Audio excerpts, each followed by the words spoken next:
Tuhan bersamamu dan bersama rohmu. Inilah Injil suci menurut Yohanes. Dimuliakanlah Tuhan. Sekali peristiwa ketika Lazarus jatuh sakit, kedua saudaranya Maria dan Marta mengirim kabar kepada Yesus. Tuhan, dia yang engkau kasihi sakit. Mendengar kabar itu, Yesus berkata, penyakit itu tidak akan membawa kematian, tetapi akan menyatakan kemuliaan Allah, sebab oleh penyakit itu anak Allah akan dimuliakan. Yesus memang mengasihi Marta, kakaknya, dan Lazarus. Namun setelah didengarnya bahwa Lazarus sakit, ia sengaja tinggal 2 hari lagi di tempat ia berada. Tetapi sesudah itu ia berkata kepada murid-muridnya, mari kita kembali ke Yudea. Ketika Yesus tiba di Betania, didapatinya Lazarus telah 4 hari terbaring di dalam kubur. Ketika Marta mendengar bahwa Yesus datang, ia pergi mendapatkannya. Tetapi Maria tinggal di rumah. Maka kata Marta kepada Yesus, Tuhan, sekiranya engkau ada di sini, saudaraku pasti tidak akan mati. Tetapi sekarang pun aku tahu bahwa Allah akan memberikan kepadamu segala sesuatu yang engkau minta kepadanya. Kata Yesus kepada Marta, saudaramu akan bangkit. Kata Marta kepadanya, aku tahu bahwa ia akan bangkit pada waktu orang-orang bangkit pada akhir zaman. Jawab Yesus, akulah kebangkitan dan hidup. Barang siapa percaya kepada aku, ia akan hidup, walaupun sudah mati. Dan setiap orang yang hidup serta percaya kepada aku tidak akan mati selama-lamanya. Percayakah engkau akan hal ini?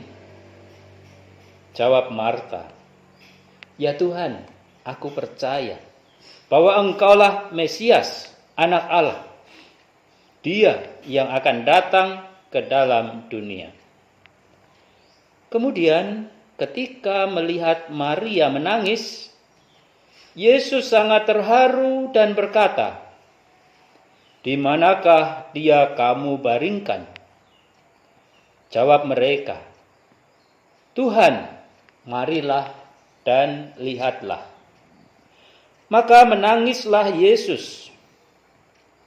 Kata orang-orang Yahudi, lihatlah betapa besar kasihnya kepadanya. Tetapi beberapa orang di antaranya berkata, ia yang memelekkan mata orang buta, tidak mampukah ia bertindak sehingga orang ini tidak mati? Maka semakin maskyulah hati Yesus. Lalu ia pergi ke kubur itu. Kubur itu adalah sebuah gua yang ditutup dengan batu. Kata Yesus, angkatlah batu itu. Marta, saudara orang yang meninggal itu, berkata kepada Yesus, Tuhan, ia sudah berbau, sebab sudah 4 hari ia mati. Jawab Yesus, bukankah sudah kukatakan kepadamu, jikalau engkau percaya, engkau akan melihat kemuliaan Allah. Maka mereka mengangkat batu itu, lalu Yesus menengadah ke atas dan berkata, Bapa, aku mengucap syukur kepadamu karena Engkau telah mendengarkan aku. Tetapi oleh karena orang banyak yang berdiri mengelilingi aku ini, aku mengatakannya supaya mereka percaya bahwa Engkaulah yang telah mengutus aku. Sesudah berkata demikian, berserulah Yesus dengan suara keras, "Lazarus, marilah keluar." Orang yang telah mati itu datang keluar. Kaki dan tangannya masih terikat dengan kain kafan, dan mukanya tertutup dengan kain peluh. Kata Yesus kepada mereka, "Bukalah kain-kain itu dan biarkan ia pergi." Banyak di antara orang-orang Yahudi yang datang melawat Maria dan yang menyaksikan sendiri apa yang telah dibuat Yesus menjadi percaya kepadanya. Demikianlah sabda Tuhan. Terpujilah Kristus. Saudara-saudari yang terkasih dalam Yesus Kristus, selamat siang. Apa kabarnya? Baik. Rezeki lancar? Sehat-sehat? Sehat-sehat. Baik yang rezekinya lancar, yang tidak lancar, yang sehat-sehat, yang tidak sehat atau penyakitan misalnya, semuanya akan mengalami kematian. Baik yang muda maupun tua, baik yang ganteng maupun cantik, semuanya akan mengalami kematian. Tidak ada yang bisa luput dari kematian. Hanya kematian seseorang itu bisa bermacam-macam. Ada yang masih sehat, tiba-tiba mati. Ada yang sudah sakit, lama sakitnya, tidak mati-mati. Sampai orang sekitarnya, bahkan orang yang sakit sendiri mengatakan, "Ambillah aku Tuhan. Kasihan orang-orang yang merawat aku." Ada orang yang sedang malas-malasan juga mati. Ada orang yang sedang rajin bekerja juga mati. Ada orang yang sedang terpuruk juga mati. Ada orang yang sedang sukses-suksesnya juga bisa mati. Singkat kata, semua yang hidup itu bisa mati. Bukan hanya bisa, malahan harus mati. Karena kalau semuanya hidup dan hidup terus, mungkin dunia ini semakin penuh dan susah juga kalau terlalu penuh. Nanti tanah 1 hektar semakin dibagi 100 orang, semakin susah nanti. Maka memang yang hidup itu bukan hanya bisa mati, tetapi juga harus mati. Nah, seringkali yang menjadi pertanyaannya itu adalah, apa yang terjadi setelah orang mati?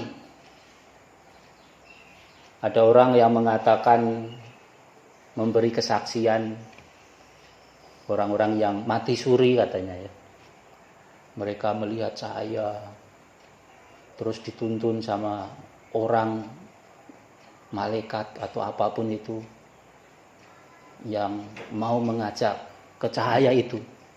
Tapi ingat istrinya, aduh istriku, aduh anakku masih kecil. Lalu dia kabur, melepaskan diri dari genggaman malaikat itu. Lalu tiba-tiba bangun lagi.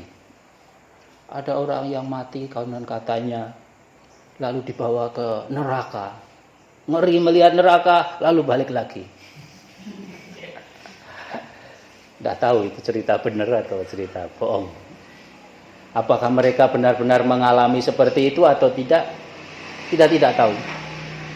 Karena kita tidak pernah mengalami sendiri.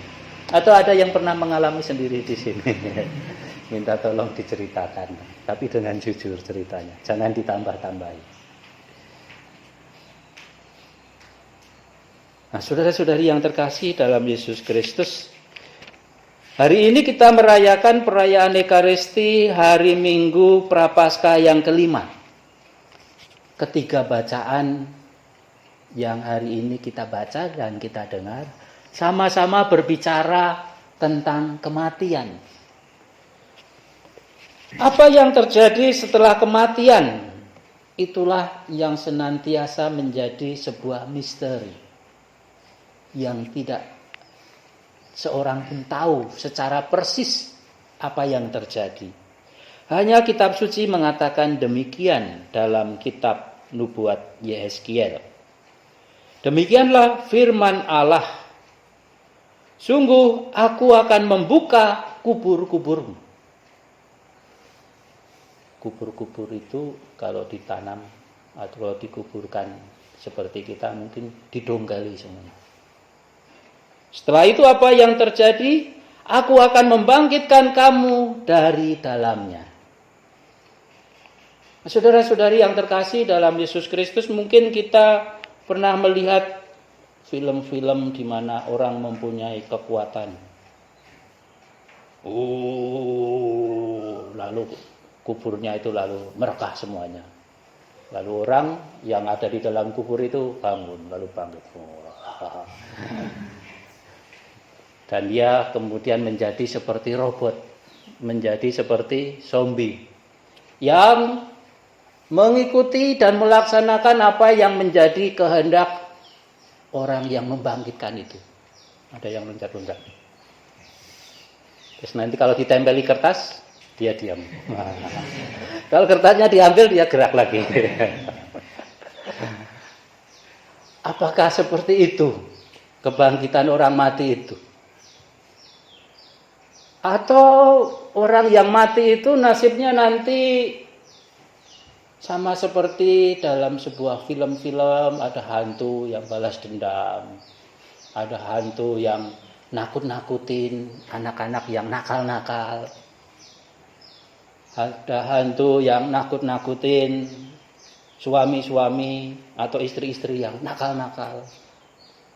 Kita bisa membayangkan kalau orang-orang yang kita kasihi, orang-orang yang kita cintai itu mati lalu menjadi hantu. Atau bayangkanlah suatu saat saya itu mati, lalu tidak dikuburkan ala Katolik, tapi dipocong, ya, diblebet-blebet sama kain itu. Terus saya bangkit dari alam maut itu dengan kain pocong, loncat-loncat. Rasanya serem ya. Dan juga nggak ikhlas, tidak rela. Ada nggak yang rela? Ada saudaranya atau orang-orang yang dicintai mati lalu jadi pocong gentayangan muter ke sana kemari. Pasti tidak ikhlas ya, nggak rela ya. Nah, saudara-saudari yang terkasih dalam Yesus Kristus, kematian memang harus terjadi pada manusia yang hidup. Dan setelah kematian yang jelas, itu badan kita itu akan hancur. Hari ini dalam bacaan Injil, ketika Yesus berkata kepada Marta, bukalah kubur itu. Apa kata Marta kepada Yesus? Tuhan, Lazarus sudah berbau. Sudah bau. Bukan bau wangi. Nah, seperti kita ini, bukan baunya wangi. Tapi sudah bau, karena sudah 4 hari mati. Maka orang yang mati itu tidak lama-lama, harus segera dikuburkan. Jangan lama-lama dibiarkan berada dengan kita, orang yang sudah mati. Apalagi dulu waktu COVID ya. Waktu COVID kita masih ingat orang yang mati harus cepat-cepat dikuburkan. Mati jam 11 malam, jam 12 harus segera dikuburkan.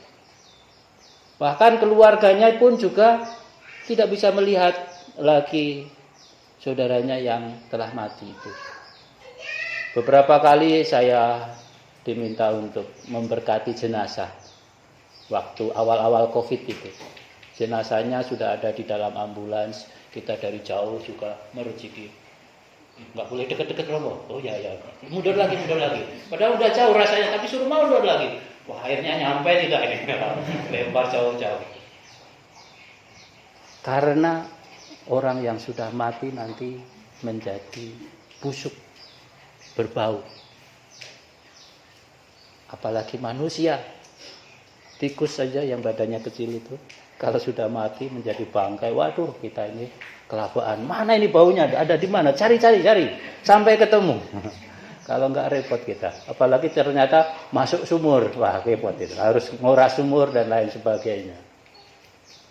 Nah, saudara-saudari yang terkasih dalam Yesus Kristus, ketika memasuki masa prapaskah, kita menerima abu.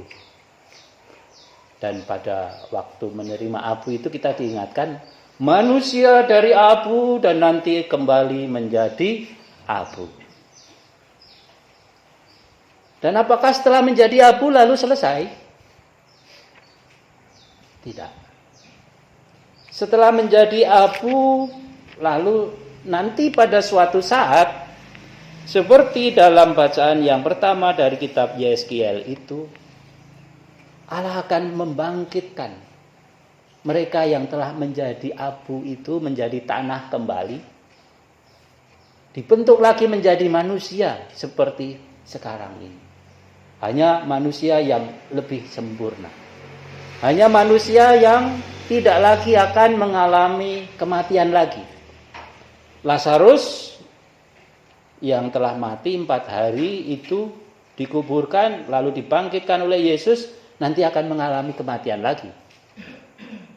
Namun setelah akhir zaman, pada akhir zaman, semuanya termasuk Lazarus akan dibangkitkan untuk tidak mengalami kematian lagi.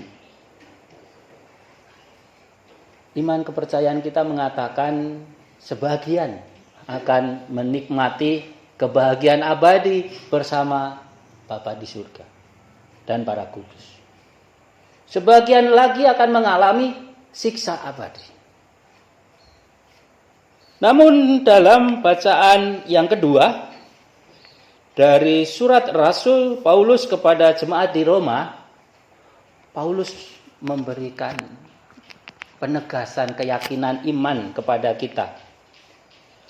Apabila roh Allah, roh Yesus Kristus diam di dalam diri kita, artinya kita menjadi pengikut Yesus yang setia, mau mendengarkan sabda-sabda Tuhan dan melaksanakannya di dalam hidup kita, maka mereka yang memiliki roh Kristus dalam hidupnya akan dibangkitkan untuk menikmati kehidupan kekal. Menikmati kebahagiaan kekal bersama Yesus yang mengatakan, akulah jalan, kebenaran, dan hidup.